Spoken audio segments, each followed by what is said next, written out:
O Poder do Agora, de Eckhart Tolle. Capítulo 8. Relacionamentos iluminados. O que eu venho aprendendo nos grupos de estudo. E aí, quando eu tava lendo o livro pela primeira vez, eu fiquei toda, né? Ai, que delícia! Um capítulo sobre relacionamentos iluminados. Ai, vai ser tão lindo, né? Romântica falando. Então, só que não, né? Sim. Dá muito presta atenção na gente. Em mim deu, né? É claro que para falar de relacionamento iluminado, ele traz muito da sombra do relacionamento que não tá iluminado, né? E é isso. Quem ouvir a gravação desse capítulo nos áudios aí que estão na playlist vai ver o quanto eu cheguei a me divertir e dar risada muitas vezes de mim mesma, né? Mas é assim que tá sendo nesse momento. Para dizer também que eu lembrei muito do conteúdo de um livro chamado O I, a chave do entendimento do amor romântico, a chave da psicologia do amor romântico, que é uma obra que está dentro da psicologia junguiana. Eu já gravei He e She e essa semana eu comecei a gravar o I. E aí quando acabar esse ritmo de produzir os vídeos aqui do Poder do Agora, eu começo a colocar o I no ar. É muito bom e ele tá falando justamente dessas idealizações que a nossa sociedade ocidental constrói acerca dos relacionamentos, trabalhando no amor romantizado. Muito bom. É isso. É claro que além do livro eu lembrei também das relações que eu tive, né, gente? Haja o ponopono. Ai, assim, de verdade, agradeço e foi tudo muito construtivo para chegar aqui onde eu tô. Foram experiências ótimas e na síntese, no fim do dia, eu trago um carinho por cada uma dessas pessoas, assim, graças a Deus. É isso, né? No que se refere ao agora, lembra aquela história da sensibilidade aumentar muito? Então, sensibilidade continua, graças a Deus. E aí eu vou percebendo o quanto eu praticar esse meu estado de presença, o quanto eu vou ficando mais autêntica naquilo que eu sou. E no meu caso, querendo agradar menos as pessoas, mas fazendo as coisas de um jeito que eu compreendo que é o meu jeito de fazer, né? E é isso. É impressionante, mas causa mudanças mesmo. E que a gente esteja aberto para as mudanças dessa vida, né? Deixa fluir e confia e entrega. É isso. Muito bem. Vamos lá então para o primeiro tópico do livro, vai! Relacionamentos iluminados, primeiro tópico. Entre no agora, onde quer que você esteja. O capítulo já começa com uma pessoa perguntando, né? Para a gente se desenvolver espiritualmente, a gente não precisa ter um relacionamento saudável, estabilizado, bem-sucedido, né?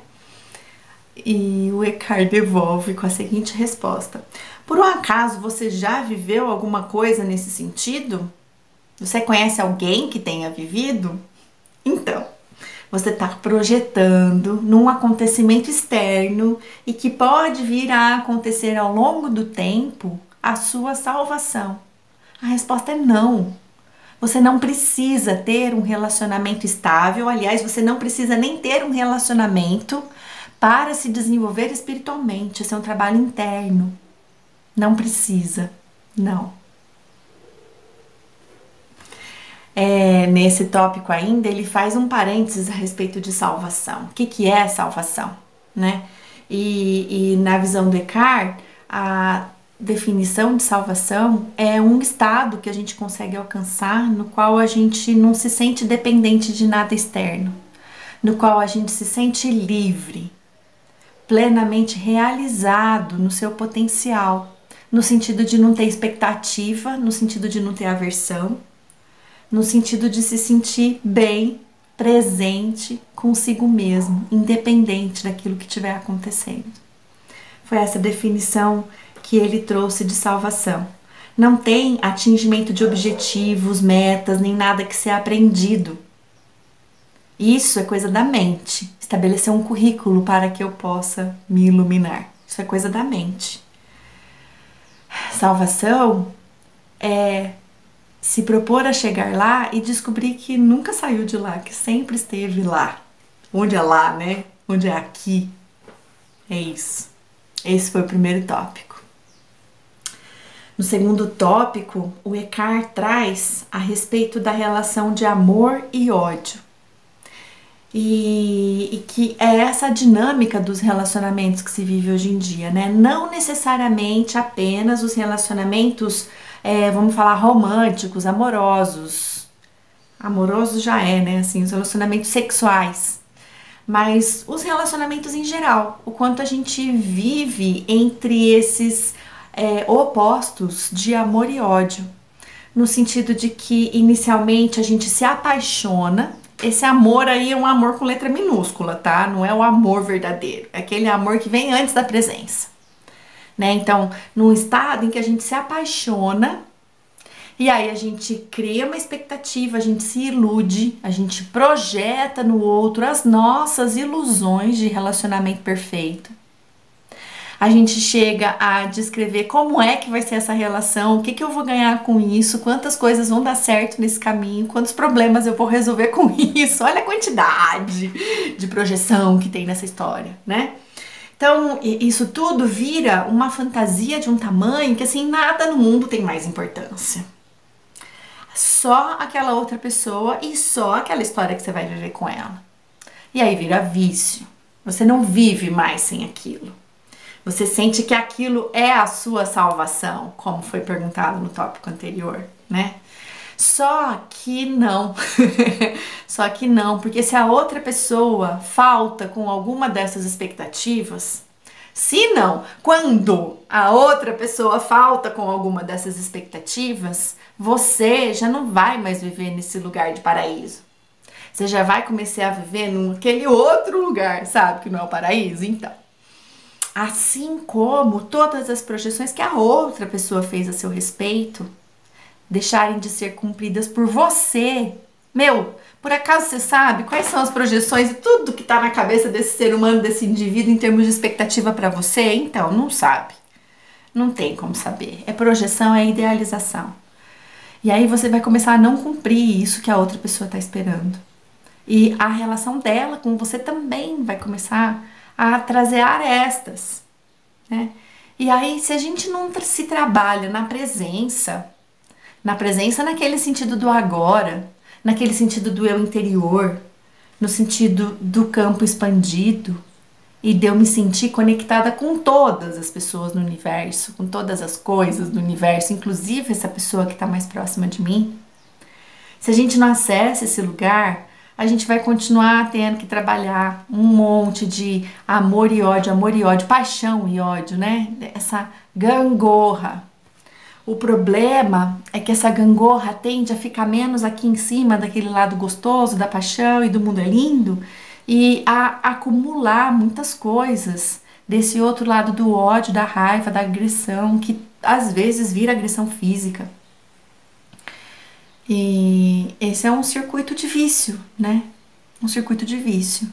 Que para o Eckhart, de novo, traz esse tema, né?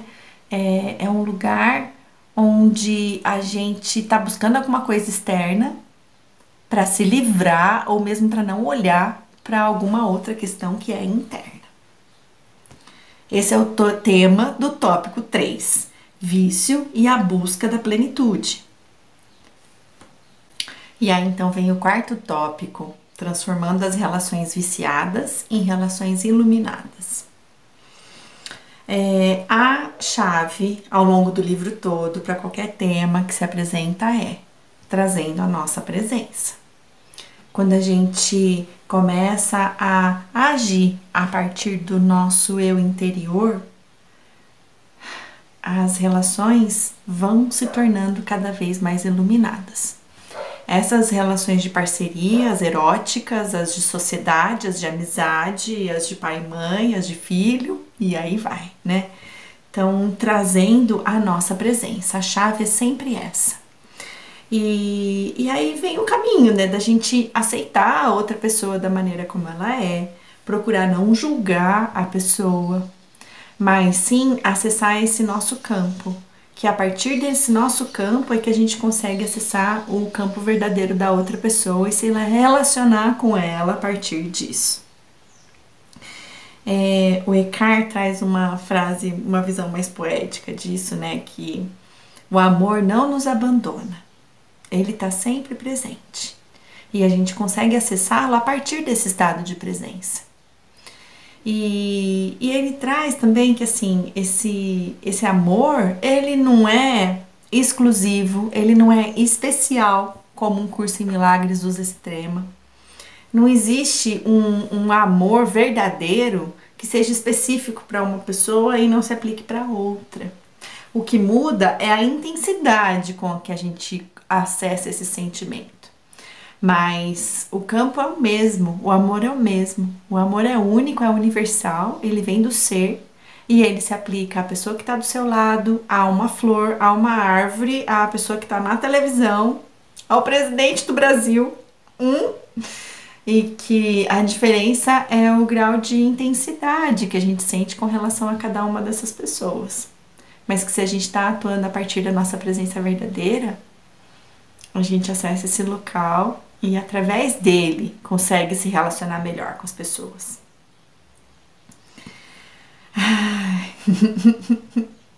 O Eckhart também traz no final desse tópico o quanto momentos delicados na nossa vida fazem a nossa mente aquietar e sossegar um pouco e nos tornam mais presentes nas relações, como acontece no caso do nascimento de um filho, no caso de precisar lidar com alguma doença na família, ou até no caso de quando um membro da família desencarna. Que esses momentos são de muita presença, para a gente aproveitá-los. Muito bem, aí o próximo tópico vai trazer relacionamentos como prática espiritual. E assim, relacionamento como prática espiritual não é meditar junto, fazer mantra junto, fazer imersão junto. Pode ter tudo isso que é uma delícia, né? Mas assim, é você olhar para o teu relacionamento como uma lição, uma oportunidade de aprendizado de você mesmo que se apresenta. O Eckhart fala, os relacionamentos não existem para nos fazer felizes. Eles existem para aprendermos com eles. Talvez isso se aplique a tudo no mundo manifesto, né? Essas coisas não estão aí para fazer a gente feliz, as coisas estão aí para a gente tirar alguma lição disso, né? E aí, ele traz o quanto a maioria das pessoas não tá verdadeiramente presente nas suas relações. Tá ali, sabe? Tá rolando e vai levando e a pessoa não tá presente com ela mesma, como é que ela vai estar presente na relação, né? Não tem. Então, traz isso, ele chama atenção para isso e assim, fala que a gente tem uma natureza intrínseca de se sentir incompleto. Lembra da ilusão da separação? Que a natureza do ego é a partir da separação. Eu sou eu e você é você, né? Quando a gente está atuando nesse estado de presença e nesse estado do ser, somos um só. E aí essa sensação de incompletude não existe. Mas no estado físico, manifesto, não é pleno, é separado. Então todos nós temos esse desejo de união com outra pessoa para atender essa necessidade de incompletude. Acontece o mesmo no nível psicológico, né? Ainda maior essa sensação de vazio, de que está faltando alguma coisa. Então a gente precisa lembrar que não vai preencher com nada de fora, vai preencher com lá de dentro, com agora, com presença. É a chave para tudo. Muito bem. E aí, ter os relacionamentos como uma prática espiritual. Ah, mas o meu parceiro não acredita nessas coisas, não adianta eu querer fazer isso com ele, né? Ele não vai aceitar. Bora lá, de novo. Você não precisa de uma outra pessoa para se trabalhar no seu desenvolvimento espiritual. Você não precisa nem de um relacionamento, lembra do começo do capítulo? Então assim, se o seu parceiro não quer fazer esse trabalho, não tem problema. Não tem uma cartilha, não tem uma lição para ser aprendida, lembra? Tem você acessar esse lugar de presença a cada momento, sempre, e principalmente quando uma situação se apresenta. Porque se você reage no inconsciente, a pessoa vem e traz um caminhão daquilo para você lidar de forma inconsequente, de forma incoerente, numa reação, numa raiva, num estresse, e você reage a isso, ao invés de atuar a partir do teu estado de presença, você tá entrando na inconsciência igual ele, entendeu? Então assim, fica no teu lugar de presença, de calma, de silêncio, de vazio. A proposta para o Eckhart é que quando a gente estiver na relação, a gente trabalhe a aceitação e a gente trabalhe a acessar aquela sabedoria muito superior à da mente, lembra? O sol comparado com a vela. E da gente criar os espaços internos, os vazios, os silêncios, para que as soluções se apresentem da melhor forma. Mas é a partir desse estado de calma. Super fácil, né? Super tranquilo, assim, ó, na hora do vamos ver, quero lembrar disso. Mas é isso, assim. E aí ele traz, né, assim, inevitavelmente, se você traz a tua presença e se você consegue atuar com essa calma, com essa, sabe, maneirando a situação, o outro também vai maneirar a situação. Sabe quando alguém vem pra você assim, cheio de vontade de brigar? Quando um não quer, dois não briga? Quando vem com vontade assim? E aí você fala, tá bom, eu ouvi o que você falou, eu vou pensar nisso. Beleza. Sinto muito. Não sei, recebe assim. E se não tem nenhuma solução pra dar naquela hora, não dá nenhuma solução. Mas assim, não entra na raiva, não entra no conflito, não entra na disputa. Isso é ego. Acolhe o que o outro está sentindo. E se for possível, desse seu estado de presença, acessar uma resposta razoável, parabéns. Se não for, silêncio. Deixa que com o tempo a resposta vem. Ai, tô achando, né? Conselheira matrimonial, pessoas. Não estou nesse lugar. Muito bem, é isso. Aí ele termina dando mais uma alfinetadinha, assim, que se você acha que você já é uma pessoa super iluminada, fica tranquila, que logo vai aparecer um relacionamento pra você ter certeza disso. É isso aí. Leiam o livro, leiam o livro. O que eu tô trazendo aqui é a minha compreensão. Não tô lendo o livro de novo para vocês, já fiz isso em outros vídeos. Leiam o livro para vocês irem direto na fonte e traduzirem a percepção de vocês. Tópico: por que as mulheres estão mais próximas da iluminação. Quem falou isso foi o Eckhart, tá? Brincadeirinhas à parte. Mas ele traz, para começar, que assim, os obstáculos são os mesmos. Só que as mulheres estão mais próximas do sentir.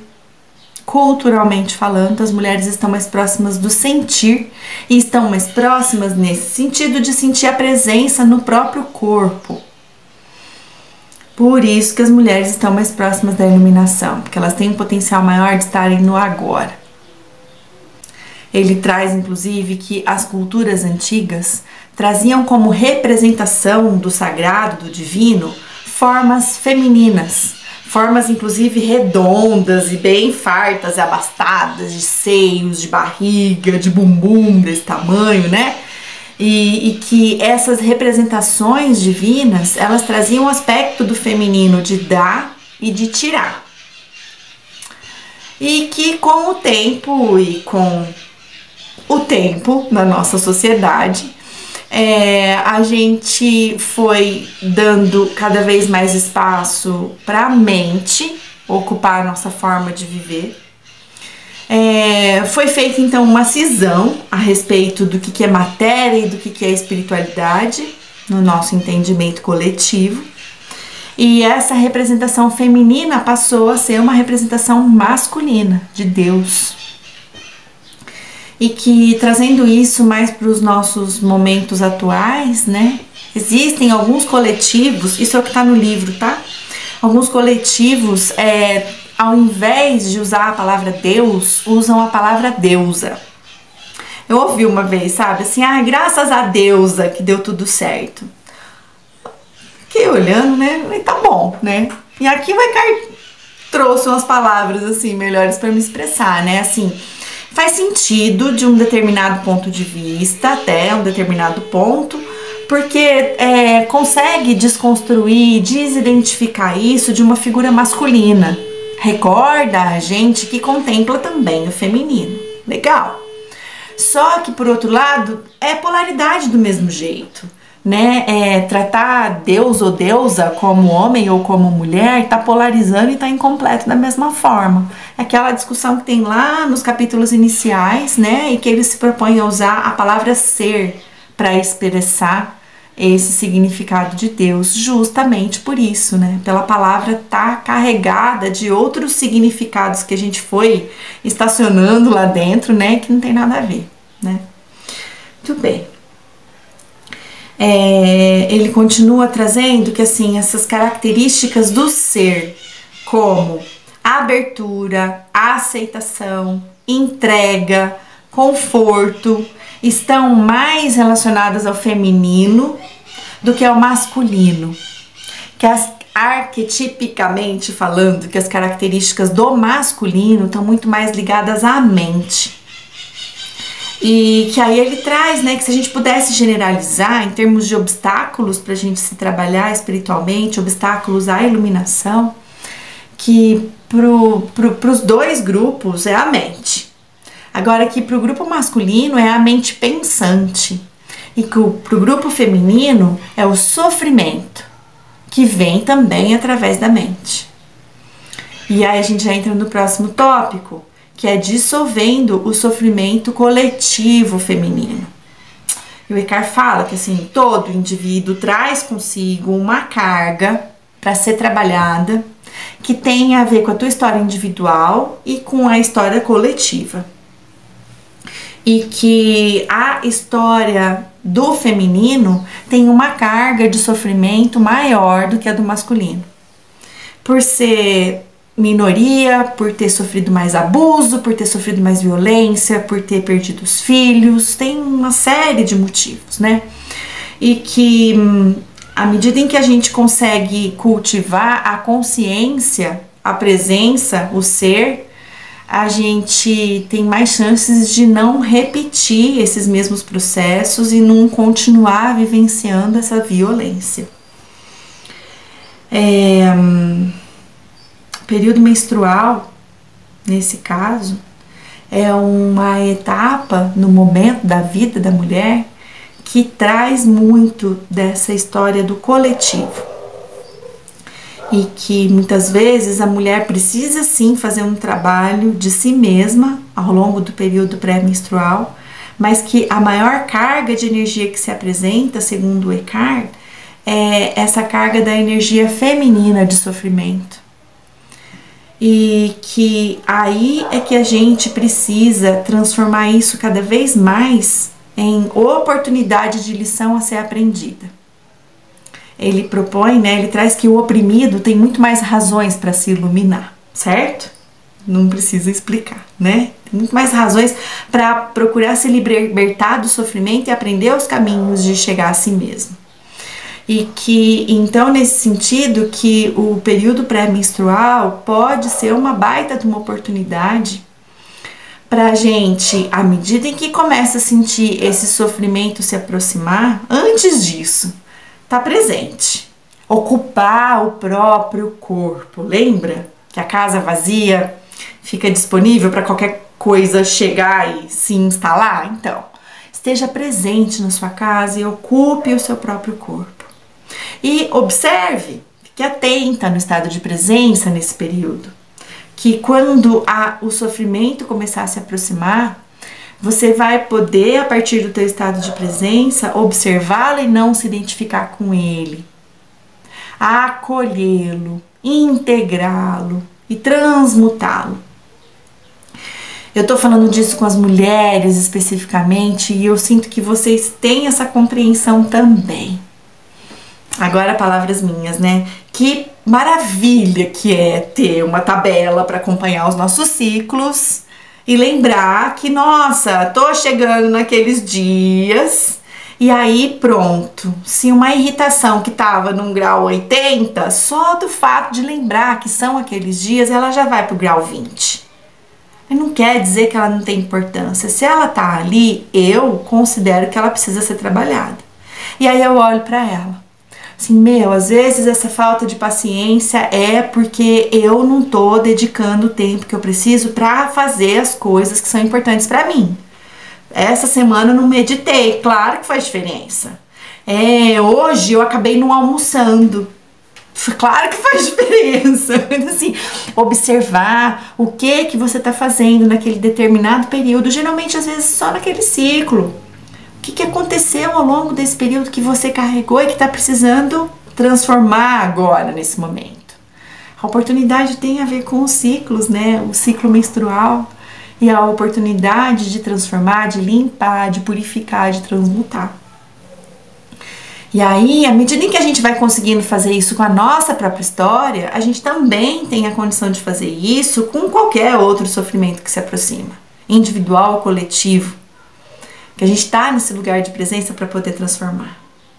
E a menstruação e o período pré-menstrual, a TPM, deixa de ser a TPM e passa a ser parte do processo, onde a gente consegue exercer cada vez mais e melhor a nossa alegria de ser feminina, a nossa oportunidade de ser um templo de transformação, de transmutação.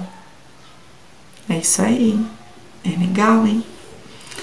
Um recadinho, né, para os companheiros que estiverem presentes nesses momentos, tragam a sua presença e se a gente se esquecer da nossa, vocês nos ajudam a recordar, combinado? É isso. Tópico 8, desistindo do relacionamento consigo mesmo, é para fechar o capítulo, tá?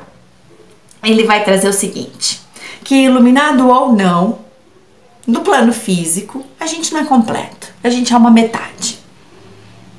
Existe sim esse impulso, esse desejo pela busca da completude no outro, inclusive no nível físico.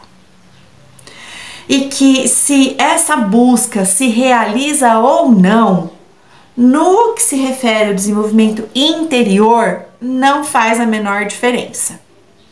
Se ela se realiza no plano externo, legal, é uma outra situação de vida, é uma outra lição que se apresenta para ser vivenciada nesse mundo manifesto. No mundo não manifesto, o processo de iluminação e de desenvolvimento espiritual continua o mesmo.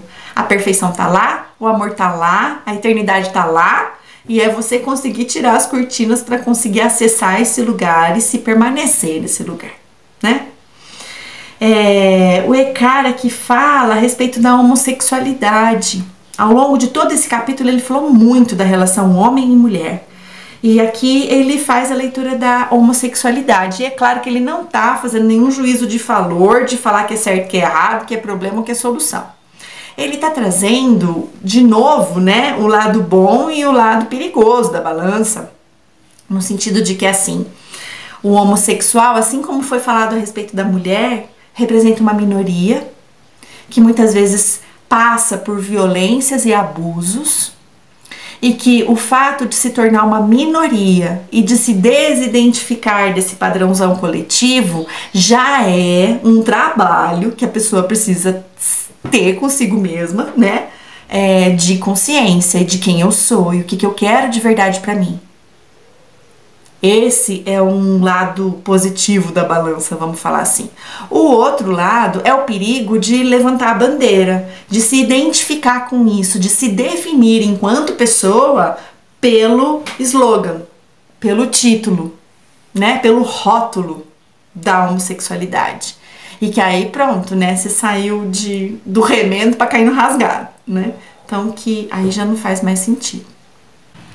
Para fechar esse capítulo, a gente vai para a pergunta que deu origem ao título do tópico, né? Desistindo do relacionamento consigo mesmo, veio por conta de uma pergunta, assim.